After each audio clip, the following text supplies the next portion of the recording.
পড়লো প্রথমে গোবিন্দের মুখমণ্ডল, বুঝলি তো? আর নয়ন বলল তখন, হা রাধে, এই যে আমাদেরকে তুমি মুখমণ্ডলে স্থাপন করলে, আজকে আমরা মুখমণ্ডল থেকে আর অন্য অঙ্গে যাব না। তাই নয়ন আর অন্য অঙ্গে গেল না, ওই মুখমণ্ডলটাই শুধু দর্শন করলো। আর সেই মুখমণ্ডলে কি দেখলাম জানিস? দেখে আমার প্রথমে মনে হলো কি, যে এই মুখমণ্ডলটি কেমন, মুখমণ্ডল চিতি শারদ সুধা করো, মুখমণ্ডল চিতি শারদ সুধা করো, ওই শারদের চাঁদ সেবা করি, শারদের চাঁদ সেবা করি, আমার মধুর বদন চাঁদের আগে শারদের চাঁদ সেবা করি, আমার মধুর বদন চাঁদের আগে, আমার মধুর বদন চাঁদের আগে, আমার মধুর বদন চাঁদের আগে, শারদের চাঁদ সেবা করি। ঋতুর মধ্যে কবি সাহিত্যিকগণ সব শরৎকালে চন্দ্রকে নিয়ে কাব্য সাহিত্য রচনা করে। এহেন যে শরৎকালের পূর্ণ চন্দ্র আর আমার গোবিন্দের বদন চন্দ্র তুলনায় হয় না। আর তুলনা হয় না বলেই বললাম, মুখমণ্ডল চিতি জয় করেছে শারদ সুধার বদন। ললিতা বলছে, বিশোধা, রাধারানী যেটা বলছে এটা খাঁটি কথা। কেন? প্রাকৃত বিকার হচ্ছে চাঁদ, পঞ্চভূত, এর ধ্বংস আছে। আর আমার গোবিন্দের বদন চাঁদ হচ্ছে নিত্য সিদ্ধ বস্তু। তো তার কাছে কি তুলনা হয় আকাশের চাঁদের? কিন্তু এটা যদি আমরা মেনে নিই তাহলে কথাটা থেকে গেল এখানে।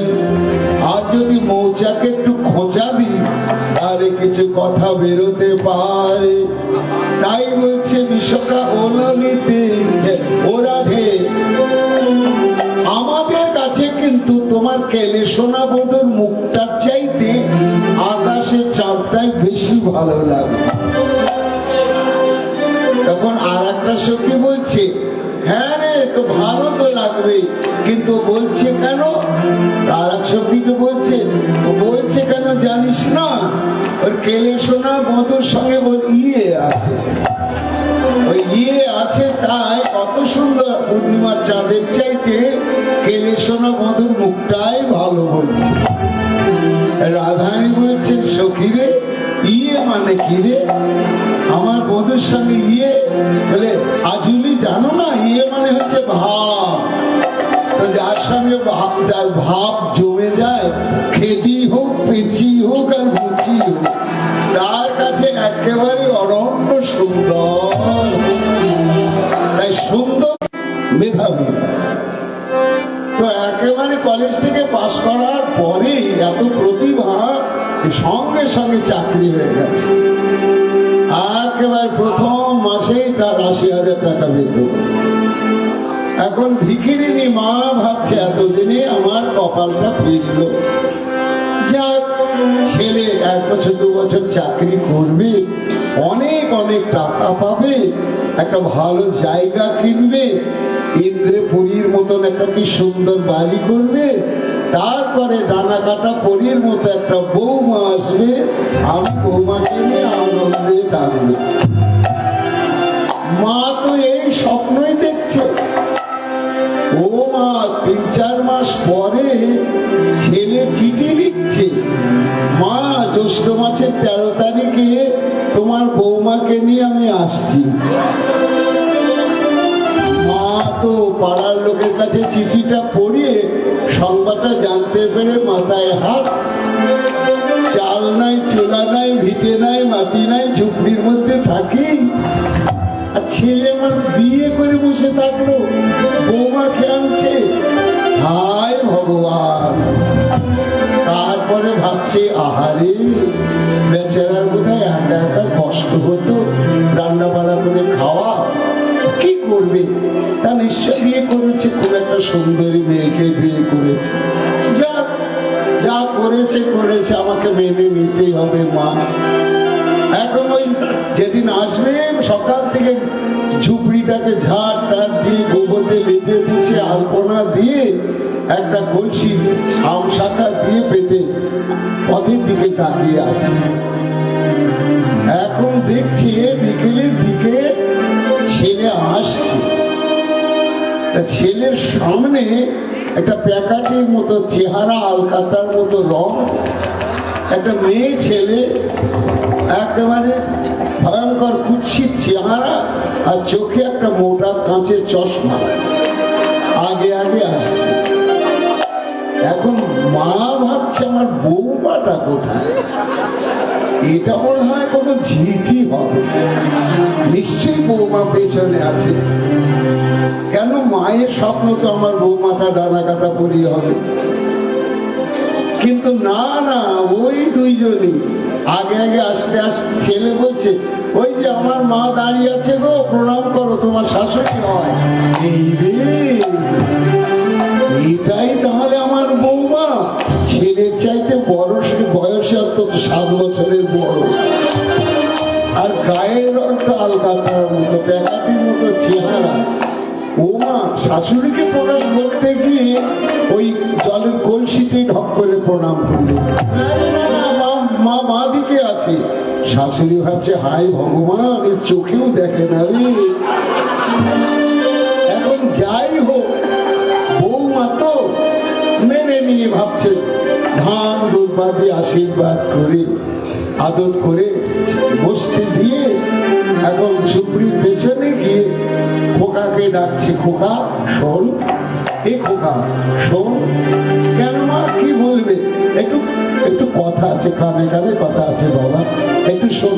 তুমি বলো না, কি বলবে বলো, কোনো চিন্তা নাই। না না, একটু শোন না বাবা। আচ্ছা কি বলবে বলো তো, হ্যাঁ অত সংকোচ করছো কেন? বলে ওটা এখানে বলা যাবে না, একটু আড়ালে বলতে হবে শোনা।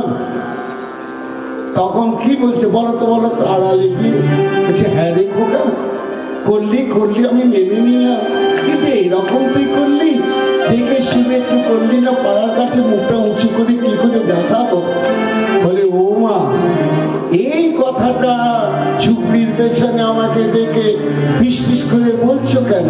বলে বলবো না, মেনে তো নিয়েছি রে, কিন্তু হাজার হোক বৌমা যদি কথাটা কানে শুনে কষ্ট পাবে। তখন ছেলে বলছে, মা কোনো চিন্তা করো না, তোমার বৌমা কানে একদম শুনতে পায়, চোখে দেখে কানেও শোনে না, কিন্তু ওই যে ভাবটাই হচ্ছে মূল তত্ত্ব। এই ভাবটা যখন পার্থিব জগৎ থেকে আমার গৌর গোবিন্দের ভিতরে যাবে, তখনই দেখা যাবে যে ভ্রমণ সুন্দর। এই জন্য পূর্ণ নির্মল ভাব দর্পণ কৃষ্ণ মাধুর্য আস্বাদনের কারণ। তাই সখীরা বলছে গোবিন্দের সঙ্গে হলো তো ভাব। বলে না না না ভাই, ভাবালুকানি আমি বলছি না, আমার গোবিন্দের বদন আর আকাশের চাঁদ পাশাপাশি রেখেছি, একে একে অনেক পার্থক্য পেয়েছি, তবে আমি সিদ্ধান্ত করেছি অমুখ মন্ডল চিতি শারদ সুধা করু, অমুখ মন্ডল চিতি শারদ সুধা করু, দোল রুচি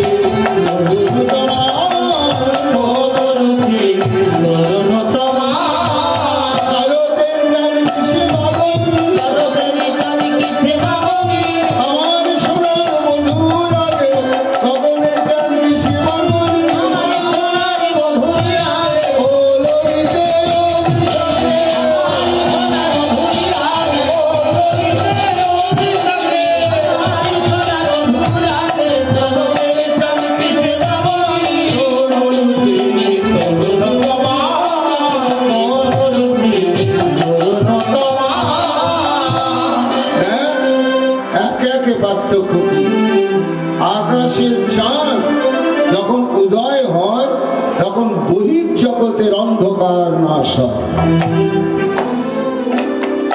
আকাশের চাঁদ মনে, বনে আর কোণে তিন জায়গায় আলো দিতে পারে না। পারে কি? ঘরের দরজা জানালা বন্ধ থাকলে যতই ফুটফুটে চাঁদ হোক যাবে না আলো। গভীর জঙ্গলের ভেতরে চাঁদের আলো ঢোকে না। মানুষের শরীরে চাঁদের আলো লাগে, মনে ঢোকে না। তাহলে তোদের আকাশের চাঁদ মনে, মনে আর কোণে ঢোকে না।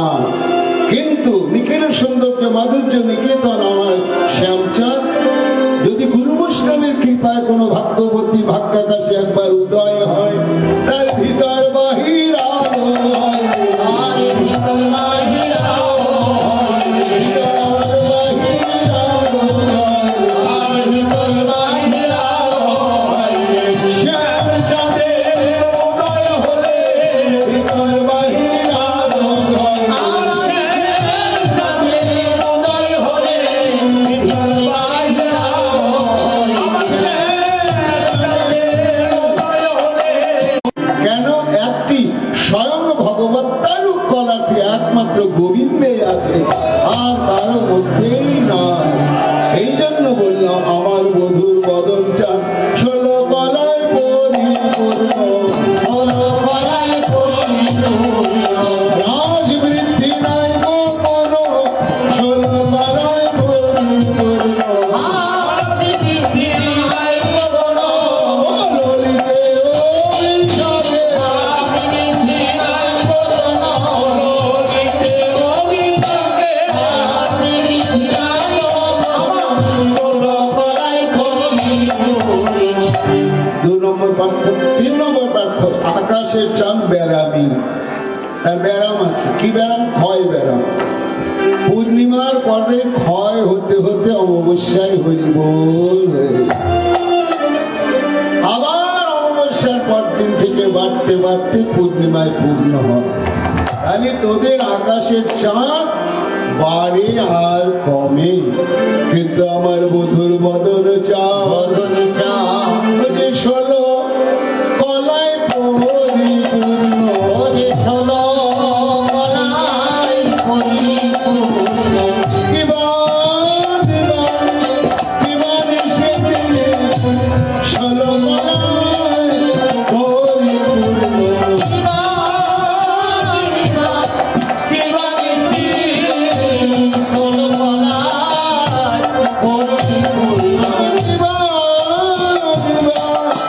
বিমান এসে হলো হৃদয় অভিশাপে।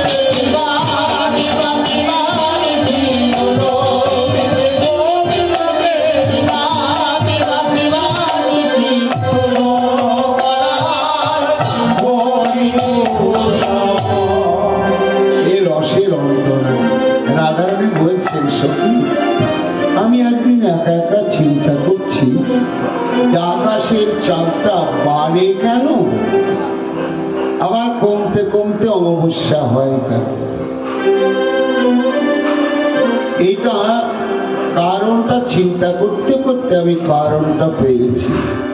ললিতা বলছে, কি কারণ পেলি? না শোন, সৃষ্টির প্রারম্ভে বিধাতা যখন সূর্যকে সৃষ্টি করে পাঠালো আর রাতের অন্ধকার নাশ করবার জন্য চাঁদকে পাঠালো, পাঠিয়ে বিধাতার বুকটা উঁচু।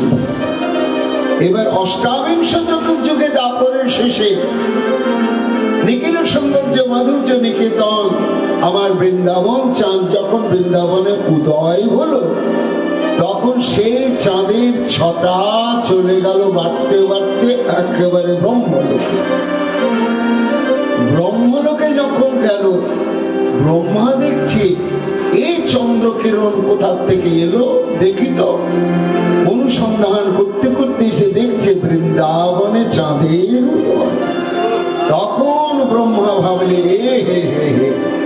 এই চাঁদকে দেখার পরে আকাশের চাঁদের কেউ আর প্রশংসা করিবে না, করিবে না। তাহলে তো আমারও মাথাটা নিচু হয়ে যাবে। তাহলে এক কাজ করি, আমার আকাশের চাঁদটাকে ভাঙবো আর এই বৃন্দাবন চাঁদটাকে দেখে দেখে আরো বেশি বেশি সৌন্দর্যের মশলা দিয়ে এমন করে তৈরি করব যাতে বৃন্দাবনের চাঁদের চাইতে বেশি সুন্দর হয়। এই বলে ললিতা একটু একটু করে ভাঙতে ভাঙতে 15 দিন লাগলো ভাঙতে। অমাবস্যা নেমে এলো, তখন ওই বৃন্দাবন চাঁদকে দেখে আবার একটু একটু করে বিধাতা ঘুরছে। ঘুরতে ঘুরতে 15 দিনে গড়া শেষ হয়ে গেল।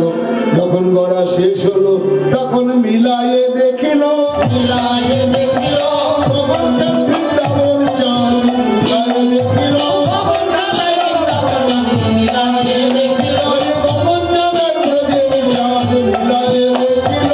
ভগবান চাঁদের ব্রজের চাঁদ উলো না হলো কিনা, ভগবান চাঁদের ব্রজের চাঁদ উলো না হলো কিনা, চাঁদের ব্রজের চাঁদ উলো না হলো কিনা, চাঁদের ব্রজের চাঁদ উলো না হলো কিনা। চাঁদের ব্রজের চাঁদ মিলায়ে দেখিল। মিলিয়ে দেখে দেখছে হায় হায়, আমি এত কষ্ট করে আরো মশলা মাখিয়ে বললাম কিন্তু যেমন তেমনি আছে। তখন বিধাতা আবার 15 দিনে ভাঙলো, আবার 15 দিনে করলো, আবার মিলিয়ে দেখছি একটু সৌন্দর্য বাড়েনি।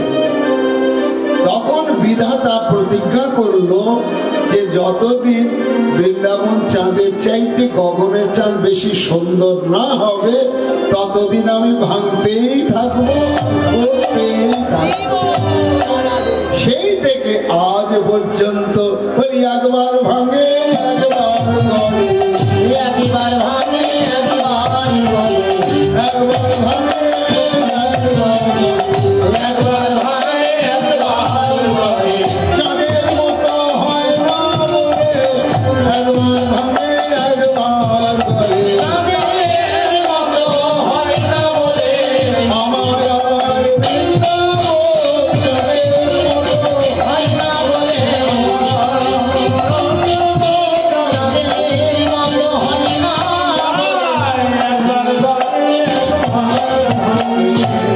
এই পার্থক্য চাঁদের রাসবৃদ্ধি আছে অমাবস্যা পূর্ণিমা। আমার বধূ তা নাই বললে অমুক মন্ডল জিতে সুধা করো তরুণকে তরুণতমা। আরো পার্থক্য আছে সখী, আরো কি পার্থক্য বলে দেখ, শাস্ত্র কি বলছে না কেন তুলনা হয় না চাঁদের নিজস্ব আলো নাই, সূর্যের নিজস্ব আলো নাই। প্রমাণ না শ্রী গোবিন্দ গীতায় বলেছে অর্জুন যদাদিত্য গতম তেজ জগৎ ভাসে অখিলম যচ্চন্দ্রমসি তত্তেজ মামকম। অনন্ত কোটি ব্রহ্মাণ্ডে চন্দ্র চন্দ্র সূর্য গ্রহ অগ্নি নক্ষত্র তারকা দিচ্ছ, তার যে জ্যোতি কারো নিজস্ব নয়, সব আমারই আমার। আমি গোবিন্দের অঙ্গ জ্যোতিতে সবাই জ্যোতিমান, নিজস্ব কারণ জ্যোতি নাই। এই জন্যই বললাম অমুক মন্ডল জিতে সাধন সুধা করো তরুণতমা। আর অনেক পার্থক্য আছে। আকাশের চাঁদ শুধু রাতের বেলায় উদয় হয়, দিনে তার অস্তিত্ব থাকে না। আর আমার বধুর বদন চাঁদ দিবানিশি সমান উদয়। দিবানিশি সমান আমার বধুর বদন চাঁদ দিবানিশি সমান উদয়। আমার বধূর বদন চাঁদ, গরম করে বইতে পারি, আমার বধূর বদন চাঁদ, গরম করে বলতে পারি, আমার বধূর বদন চাঁদ। তোদের আকাশের চাঁদ শুধু পূব দিকেই ওঠে, পূব দিকেই ওঠে, পূব দিকেই ওঠে। কেন? সবাই তো পেতে চায়, কিন্তু না ওই পূব দিগঙ্গনার সঙ্গে তার যতক্ষণ। কিন্তু আমার গোবিন্দের বদন চাঁদ সকল দিকে সমান উদয়। সকল দিকে সমান উদয়। আমার বধুর বদন চাঁদ সকল দিকে সমান উদয়।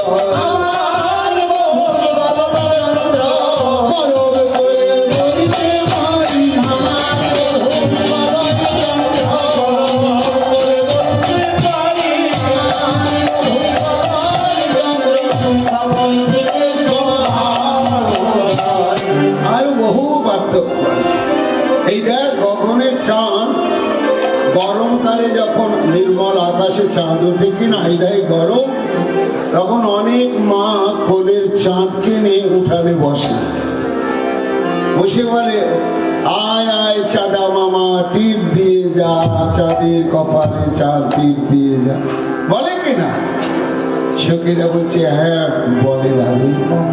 কিন্তু এই যে সম্বন্ধ পাতলো মামা, কেন মামা সম্বন্ধটা হচ্ছে দাবিদার সম্বন্ধ, আমার গাড়ি পেয়েছে, আমার গাড়ি পেয়েছে, এমন যে দাবিদার সম্বন্ধ পাতলো চাঁদের সঙ্গে মামা, এসো গো টিপ দিয়ে যাও। তা সম্বন্ধ পাতিয়ে ডাকলে চাঁদ কি আসে? না সত্যি আসে।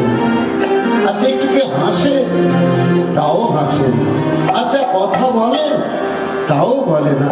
আচ্ছা হাত নেড়ে নেয় যে হে পৃথিবীর ভাগ্নে ভাগ্নির দল ডাকছ আমি যাবো না? তাহলে চাঁদকে সম্বন্ধ পাতিয়ে ডাকলে আসে না, হাসে না, কথা বলে না, হাত নাড়ে না, অধরা হয়েই থেকে যায়। আর বৃন্দাবন চাঁদ আমার গোবিন্দকে গুরু বৈষ্ণবের চরণ বুকে নিয়ে প্রাণ গোবিন্দ এই সম্বন্ধ স্থাপন করে অনুরাগের ঘরে বসে যদি কেউ ডাকার মতো ডাকিতে পারে, তাহলে অমনি এসে ধরা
সঙ্গে সঙ্গে গোবিন্দ সে ধরা করে।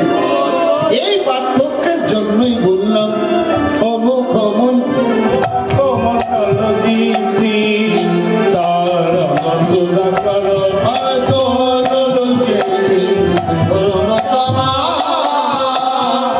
আরো পার্থক্য আছে। গ্রীষ্মকালে আইডাই গরম, তাপ দাউ দাউ করে জ্বলছে, সে তাপ কখনো আকাশের চাঁদ ঠান্ডা করতে পারে না।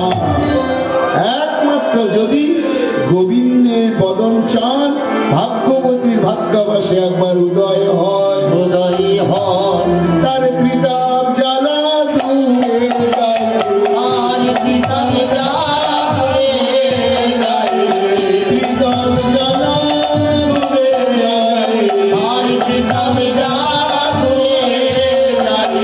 শ্যাম চাঁদে কৃপা জ্যোৎস্না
দেখলাম মুখমণ্ডল, রূপের পত্র।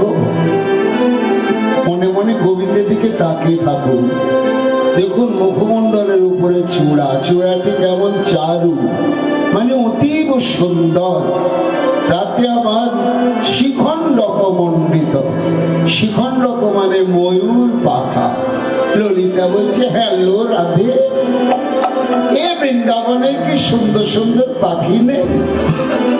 তা কেলে সোনা বধু বেছে বেছে ময়ূর পাখা কেন চূড়ায় নিল?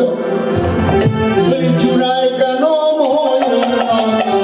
চূড়ায় কেন ময়ূর পাখা? ও গো বিনোদিনী রাধা, তার চূড়ায় কেন ময়ূর পাখা? ও গো বিনোদিনী রাধা, বলতে হবে সেই কথা। ও বিনোদিনী রাধা, বলতে হবে সেই কথা। ও বিনোদিনী রাধা, চূড়ায় কেন ময়ূর পাখা? আচ্ছা, চূড়াতে গোবিন্দের ময়ূর পাখা টের পাখা নয়? পদকবি গোবিন্দ দাস ঠাকুর, চৈতন্য যুগের শ্রেষ্ঠ পদকবি, তিনি বলছেন, সখীগণ, এই প্রশ্নের সামান্য উত্তর রাধারানী দেবে না। রাধারানী কিঙ্করি আমি বলছি শোন। কৃষ্ণের চূড়ায় ময়ূর পাখা কেন? তার একটা নয়, দুটা নয়, অনেক কারণ। প্রথম কারণ হচ্ছে ভক্ত বাৎসল্যের নিদর্শন। কৃষ্ণের চূড়ায় ময়ূর পাখা ছিল না।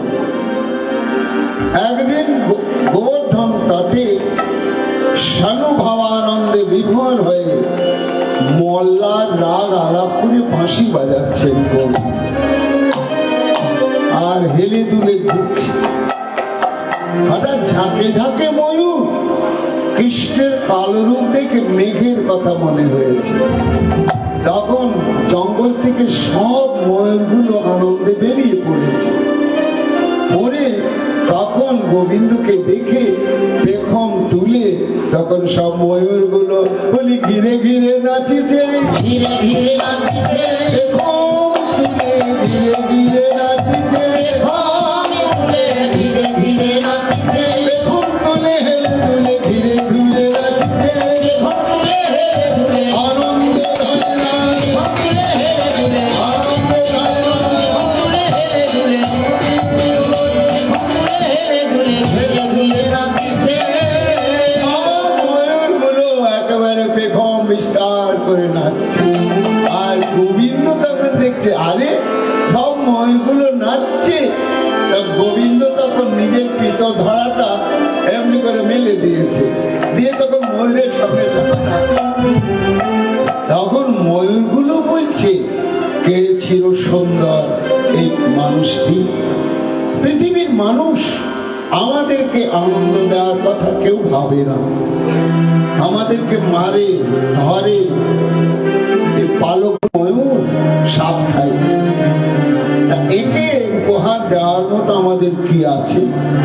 তখন আর একটা ময়ূর বলছে, কেন রে, আমাদের সুন্দর পালক গুলো তো সবাই পছন্দ করে, এগুলো তো দিতে পারি। দেখ পাখির পালক, ওই সুন্দর পুরুষটা নেবে কেন? বলে নিক না নেই, আমরা ভালোবাসা মাখিয়ে দিতে তো পারি। এই বলে ময়ূরগুলো কৃষ্ণকে ঘিরে ঘিরে নাচতে নাচতে যখন তালের সোম পড়ছে, তখন কৃষ্ণের চরণের সামনে এসে ওই পালকগুলোকে ফরফর করে ছেড়ে দিচ্ছে। আর সব থেকে সুন্দর সুন্দর পালক পুষ্পাঞ্জলির মতো গোবিন্দের চরণে গিয়ে পড়ছে।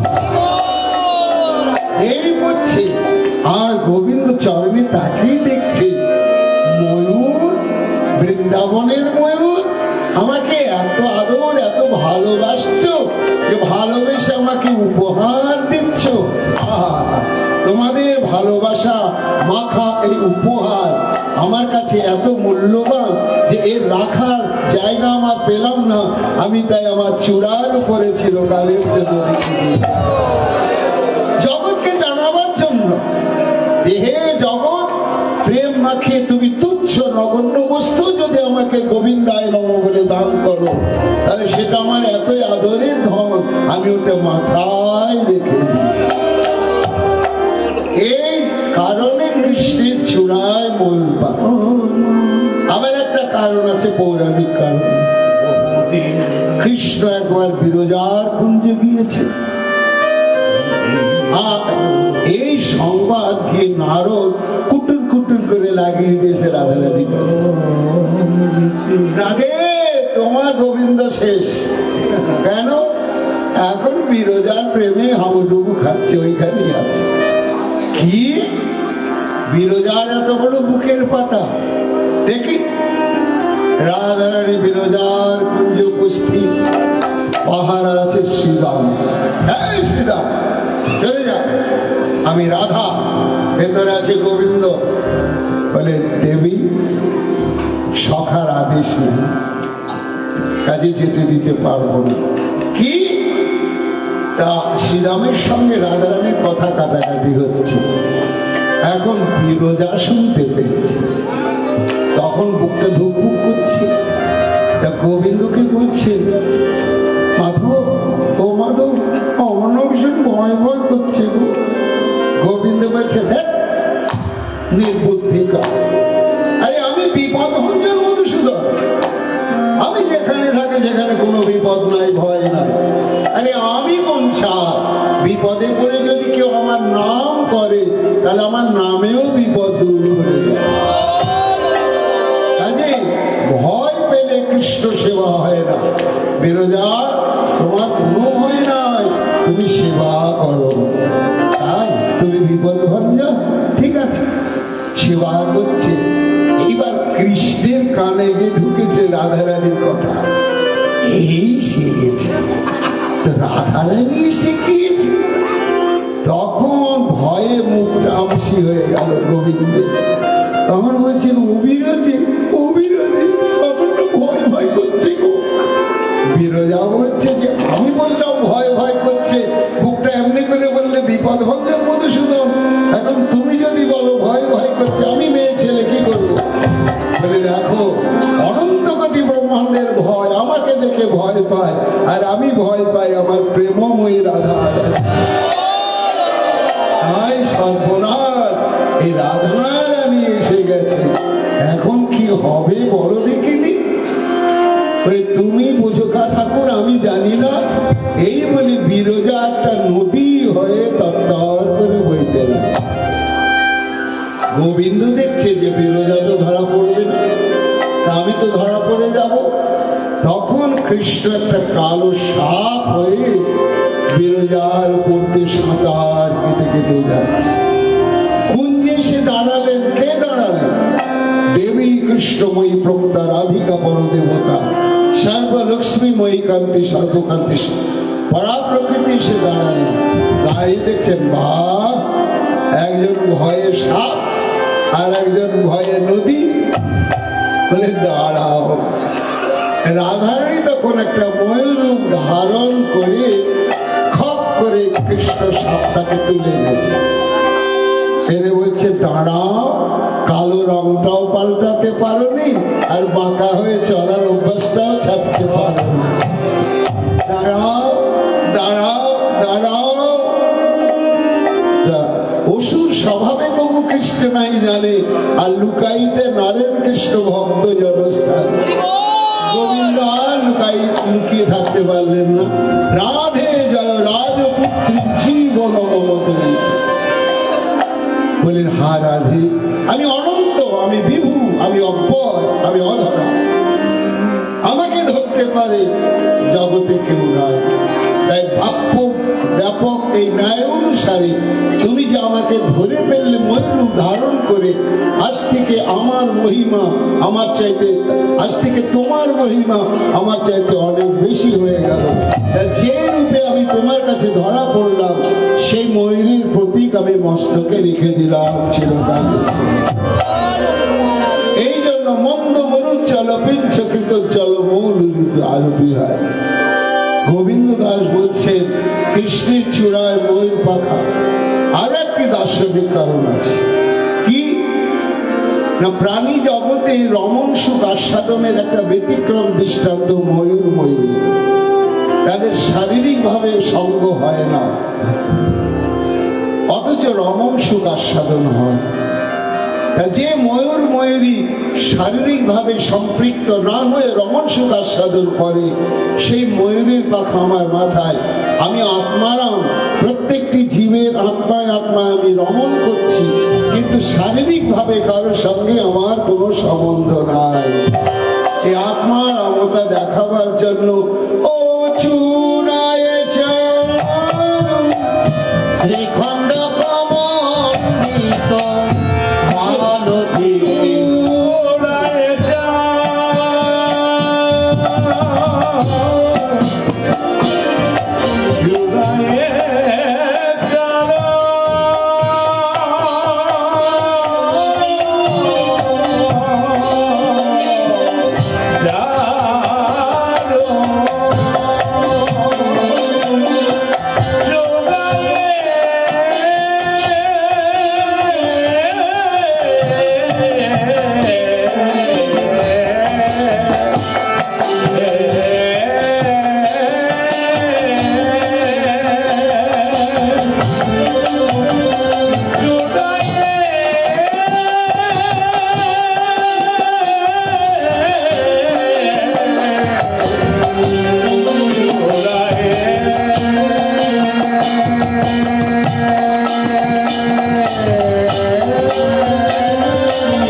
শ্রবণ করবে, তাহলে মুখমণ্ডলের চূড়া, তাতে ময়ূর পাখা। এইবার রাধারে বলছেন সখীরে, তাতে দেখলাম মালতী মধু করমা, টাটকা ফোটা মালতী ফুলের মালা দিয়ে চূড়ানো সাজানো, আবার মধুকরের মা। তা মধুকর মানে ভোমরা, মৌমাছি না, ভোমরা, কালো কালো। সখীরা বলছে হ্যালো রাধে, মালতীর মালা ঠিক আছে, তা ভ্রমণের মালা কি করে হয়? তাহলে কি ভোমরা ধরে ধরে মেরে মেরে মালা গেঁথে দিয়েছে? পদকবি গোবিন্দ দাস বলছেন মহিমম এরকম বলবেন। এই পদটি বড় ব্যাখ্যা বহুল, কাজে কাজে ভাজে ভাজে আছে জানবার বিষয়। মালতী মধু করো মা, অর্থাৎ গোবিন্দ দাস বলছে শোনো সখীগণ, যে ভাগ্যবতী কৃষ্ণের চূড়টাকে সাজিয়েছে মালতী ফুলের মালা দিয়ে, সেই মালতী ফুলটা তুলেছে সূর্য উদয়ের আগে। কেন না, সূর্য উদয় হয়ে গেলে ফুলটা ফুটে যাবে একবারে, আর ভ্রমর এসে মধু পান করে নেবে। তাই মধু শূন্য মধুপরের উচ্ছিষ্ট মালতী দিয়ে সে গোবিন্দ সেবা করবে না। তাই সূর্যোদয়ের আগে যখন অর্ধস্ফুট মালতী কণিকা তার বুক ভরা মধু ভ্রমর বসে নাই, সেই মালতীকে চয়ন করে মালা গেঁথেছে। আর গেঁথে বলি অনুরাগে সাজিয়েছে, অনুরাগে সাজিয়েছে, বিনোদিয়ার চূড়া খালি অনুরাগে সাজায়েছে, বিনোদিয়ার চূড়াখানি অনুরাগে সাজায়েছে, বিনোদিয়ার চূড়া মালতীর ফুল দিয়ে, বিনোদিয়ার চূড়াখানি মালতীর ফুল দিয়ে বিনোদিয়ার চূড়াখানি অনুরাগে সাজায়েছে। এইবার বুক ভরা মধু আছে, একে বেলা উঠেছে, তাতে কৃষ্ণের সঙ্গ, সব চূড়ার ফুলগুলো বুক ভরা মধু নিয়ে বিকশিত হয়েছে। আর যেই বিকশিত হয়েছে, তো সেই মধুর গন্ধে বৃন্দাবনের ভ্রমরগুলো মধু পান করবার জন্য ঝাঁকে ঝাঁকে চূড়া ঘিরে মালতী ফুলকে ঘিরে গুনগুন করে গান করছে, আর যাচ্ছে আসছে ঘুরছে। তাই দেখে মনে হচ্ছে মালতী মধু করো মালা। সখীরা বলছে গোবিন্দ দাস, তা বৃন্দাবনে কি মালতী ফোটেনি? তার বুকে কি মধু নয়? তা সেনান ছেড়ে কেন এই চূড়ার ফুলের মধু পান করতে ভোমরা এলো? তখন গোবিন্দ দাস বলছেন ওই ভোমরা গুলো রসিক ভোমরা, তারা দেখছে সারা জীবন বৃন্দাবনের মালতীর মধু পান করছি আমরা, অপ্রসাদী মধু। সারা জীবন তো অপ্রসাদী মধু পান করেই গেলাম, কিন্তু এই ফুলগুলো গোবিন্দকে নিবেদন করা হয়েছে, কাজে ফুলের মধুটা হয়েছে প্রসাদী মধু। তাই প্রসাদী মধু কি ভাগ্যে আছে গো? অপ্রসাদী মধু সারা জীবন বৃন্দাবনে থাকবেই, কিন্তু আজকে চূড়ার ফুলে নিবেদিত মালতীর এই প্রসাদী মধু, তাই প্রসাদী মধু পান করবার জন্য তারা গুনগুন গুনগুন গুনগুন গান করছে। আবার যাতায়াতে করেছে, যাতায়াতি করিছে, মকরন্দ লোভে যাতায়াতে করেছে, মকরন্দ লোভে আমি যাতায়াতি করিছে, মকরন্দ লোভে চলে মালতীর ফুলে, মকরন্দ লোভে আমি মালতীর ফুলে, মকরন্দ লোভে আমি মকরন্দ লোভে আমি যাতায়াত করিছে। মালতী মধু করো মা, মালতী মধু মা, সখীরা বলছে যাতায়াত করছি কথা বললে কেন গোবিন্দ দাস? যাতায়াত মানে যাচ্ছে, আত্মা মানে আসছে। গোবিন্দের কাছে সবাই আসতে পারে, কিন্তু একবার যদি গোবিন্দের কাছে কেউ এসে যায়, আর কি যেতে পারে কোনোদিন? কোনোদিন যেতে পারে? পারে না। কেন? ভাগবত বলছেন দৌতাত্মা পুরুষ কৃষ্ণ পাদমূলম নমঞ্চতি, মুক্ত সর্ব পরিক্লেশ পান্থ সশরণ। গুরু বৈষ্ণবের ভাগ্য ফলে যদি কোনো ভাগ্যবান ভাগ্যবতী একবার গোবিন্দের চরণে সে পৌঁছে যায়, আর কোথাও যায় না। কেন যায় না? না পান্থ শরণং যথা। কোনো মানুষ বিদেশে ব্যবসা করতে গিয়ে সব হারিয়ে ফেলেছে, অসুস্থ হয়েছে, বাড়িতে ফিরবে বলে ভুলো পথে উল্টো পাল্টা ট্রেনে 6 মাস ধরে ঘুরছে সারা ভারত। ঘুরতে ঘুরতে ঘুরতে ঘুরতে দৈবক্রমে একটা ট্রেনে ঠিক একবার নিজের বাড়িতে এসে পৌঁছে গেছে।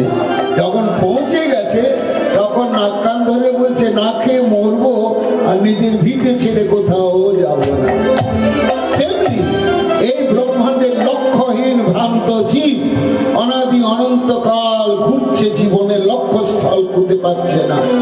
গুরু বৈষ্ণবের কৃপায় যখন জানলে তার চরণ সরনুহান্তিক, গোবিন্দের চরণ তলে একমাত্র গন্তব্যস্থল, তখন সেখানে যখন একবার এসে পৌঁছে যাওয়ায় আশায় আর থাকে না, যাওয়ায় আশায় আর থাকে না।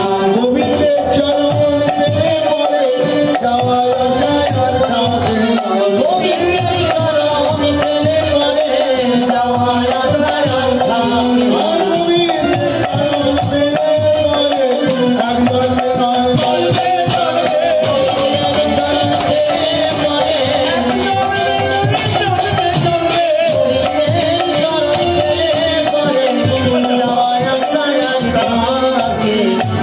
আর যাওয়া আসা থাকে না।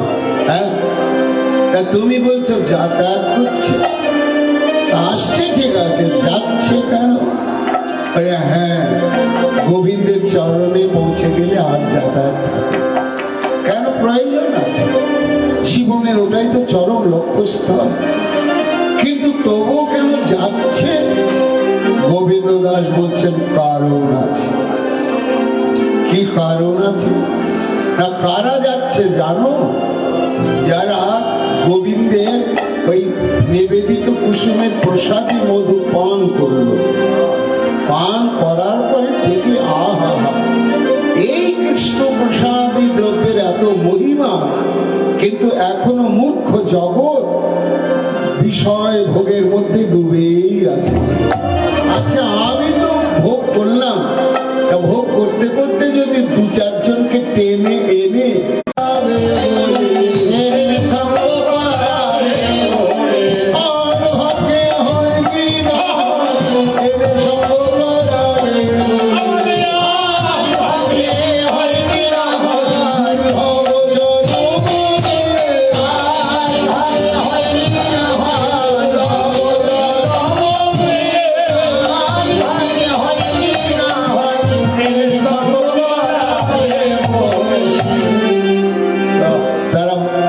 প্রসাদী মধু পান করে অপ্রসাদী দ্রব্যে যাদের মোহ ছিল, অন্ত হয়ে গিয়ে তারা হলো মহান্ত।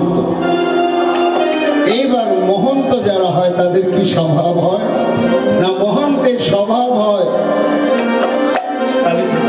তারিতে পামর নিজ কার্য নাই তবু জান পর, তারা এনে সঙ্গ করাবে। এটা হচ্ছে মহন্তের ধর্ম।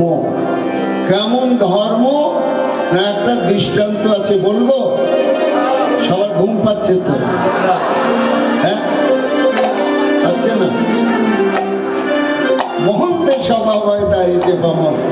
গোবিন্দ দাস বলছেন ওরা মহন্ত ধরে ধরে এনে সঙ্গ করাবার জন্য যাচ্ছে। কেমন যাচ্ছে জানো? একটা মহন্ত আছে, সে দেখলো যে সৎগুরু প্রাপ্ত হয়েছি, সৎ মন্ত্র প্রাপ্ত হয়েছি, আমি গোবিন্দ জন্মে পাবই পাবো, কিন্তু এখনই তো মরছি না, তাহলে যতদিন বাঁচবো করবো কি? বলে আমি তো গোবিন্দ পাবই, কিন্তু পেতে পেতে যতদিন বাঁচবো, যদি 10-20 জনকে এনে এই পথে দাঁড় করাতে পারি তাহলে আমার জীবন ধন্য। তা বুঝলে সখীগণ? তখন সে মহন্ত ঘুরছে কোথায় দেখি তো, একটা এমন গ্রামে গিয়ে উপস্থিত হয়েছে, সে গ্রাম না হিন্দু না মুসলমান না খ্রিস্টান না বৌদ্ধ, বিশাল ধনী গ্রাম, টাকা পয়সার অভাব নাই, সব খাওয়া দাওয়া ভুলে সবাই রয়েছে। মহন্তের দয়া হয়ে গেল, আরে এরা ভোগ বিলাসে ডুবে আছে, কোনো ধর্মই করে না। আমাকে এই গ্রামেই থাকতে হবে।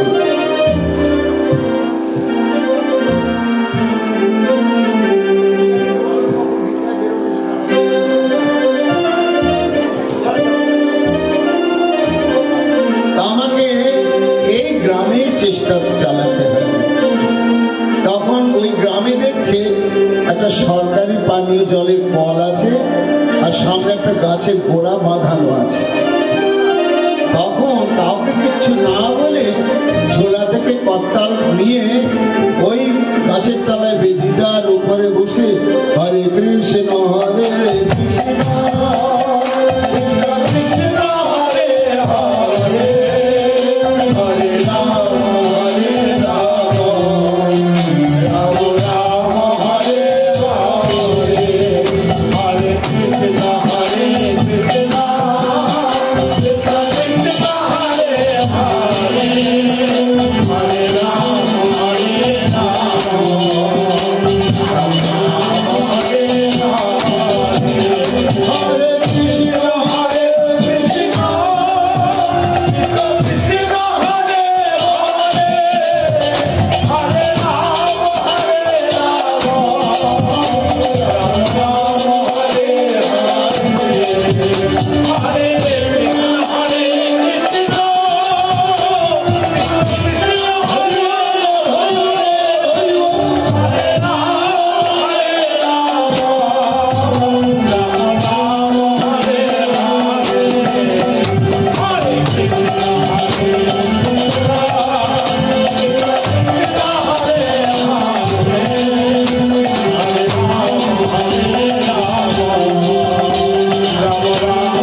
সারাদিন চলে গেছে, কেউ একটু জিজ্ঞাসাও করেন না।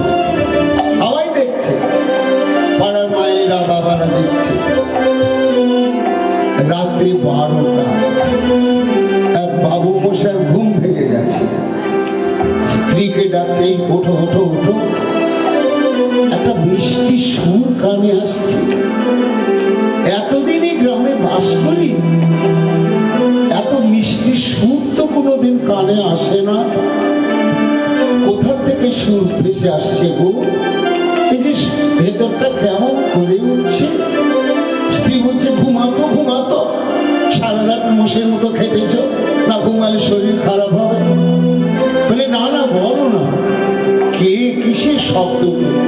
আর বলো না, ঘাটের মরা হক্কা পাড়া এক বাবাজি না টাবাজি ওই গাছের তলায় এসে ছুটেছে। সকাল থেকে হরে কৃষ্ণ করে যাচ্ছে। সকাল থেকে এখন রাত্রি 12টা, খেতে দাওনি? 14 পুরুষের কুটুম, খেতে দিতে হবে। চলো আলো নাও। বাবু চলে গেল। কে বাবা তুমি? আমি ভবঘুরে। আহা, তোমার এই গানটা কি মিষ্টি, কি ভালো লাগছে শুনতে। তা তুমি কি এই গ্রামে থাকবে? আমার একটা বাগান বাড়ি আছে, জল পায়খানা সব আছে। আর আমার কথাই গ্রামের সবাই শোনে। বাড়ি বাড়ি থেকে আমি মুষ্টি ভিক্ষার ব্যবস্থা করে দেব। তুমি শুধু তোমার এই গানটা সারাদিন করবে।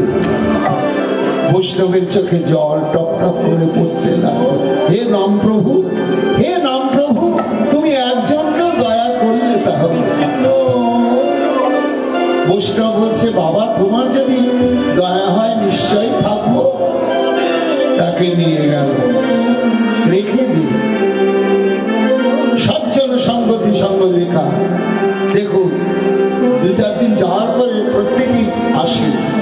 লোকটা সাধু না জেল খাটার ভয়ে পালিয়ে বেড়াচ্ছে, না ইনফরমাল, না সিআইডি, নানা চিন্তা। কিন্তু কিছুদিন যেতে না যেতে সব চিন্তা হারিয়ে গেল। সবাই মন্ত্রমুগ্ধ হয়ে গেল। ভোর হতে না হতে সবাই চলে আসে মঙ্গল আরতি দেখবার জন্য। আর হাত তুলে আছে হরে কৃষ্ণ কৃষ্ণ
না, এই মন্দির কর্তৃপক্ষ থেকে একটা আবেদন আছে সমস্ত বাবা মায়েদের কাছে, এই মন্দিরের উন্নতি কল্পে নিত্য সেবা চলবার জন্য তারা সবাই কিছু আপনাদের কাছে একটু সাহায্য প্রার্থী ভিক্ষা চাইছেন।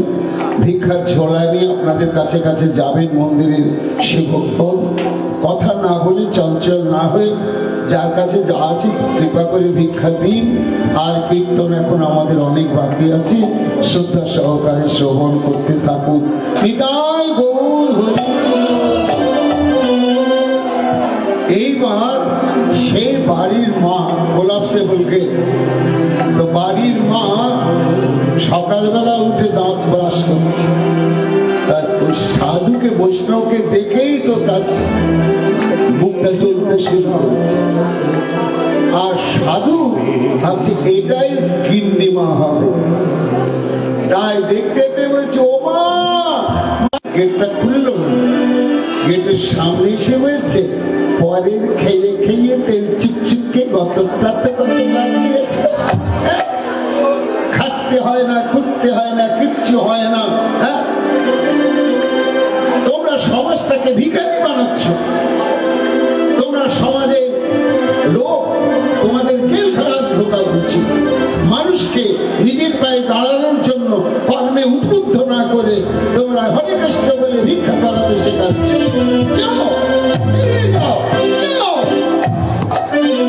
এমন উত্তেজিত হয়ে গেল সাধু দেখলে প্রাণী মাত্রে মনোবাক্যে উদ্বেগ না দেবে। আচ্ছা, আজকের মতো যাই। আবার চলে গিয়েছে। এইবার কিছুদিন বাদে ওই যে প্রাণটা কাঁদছে, গোটা গ্রাম সবাই বৈষ্ণব হলো, একজন কেন বাকি থাকবে। আবার একদিন ভোর বেলা ঝম্পকর্তালে নিয়ে এইবার ওই বাড়িতে গিয়ে আবার হাজির। প্রাণ ভরে গাইছে রাধা রমন হরি বল, রাধা রমন হরি বল, রাধা রমন হরি বল, রাধা রমন হরি বল, হরি বল, হরি হরি বল, হরি বল, হরি বল, হরি হরি বল, হরি বল, হরি বল, হরি হরি বল, হরি বল, হরি হরি বল, হরি বল, হরি বল, হরি হরি বল, রাধা রমন হরি বল, রাধা রমন হরি বল, রাধা রমন হরি বল। হরতাল বাজিয়ে ওই দরজায় গিয়ে আবার নক করছে। আর আজকেও মাটা তো দেখে ফেলেছে, দেখে বলছে আচ্ছা বেহায়া, একটু লজ্জা থাকলে যা গাল দিয়েছি আর জীবনে আসতো না। আবার এখন নির্লজ্জের মধ্যে এসে হাজির। এবার বৈষ্ণব বলছে ও মা, ও মা, আবার এসেছি, তুমি যা ঠাকুরের জন্য দেবে আমি তাই নিয়ে যাব। মা তো দেখে খুশি, বলছি এদেরকে তো প্রশ্রয় দেওয়া যাবে না, এরা সমাজের হচ্ছে কুলাঙ্গার। ও মা, মা যা দেবে তুমি তাই নেব। মা তখন রেগে মেগে একেবারে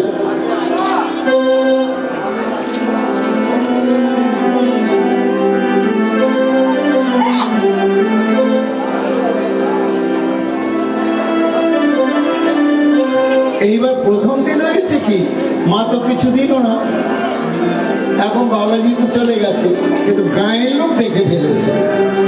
দেখে ফেলে বাবাজিকে ঘিরে ধরেছে, ধরে বলছে হ্যাঁ বাবাজি, আমরা তো তোমার কোন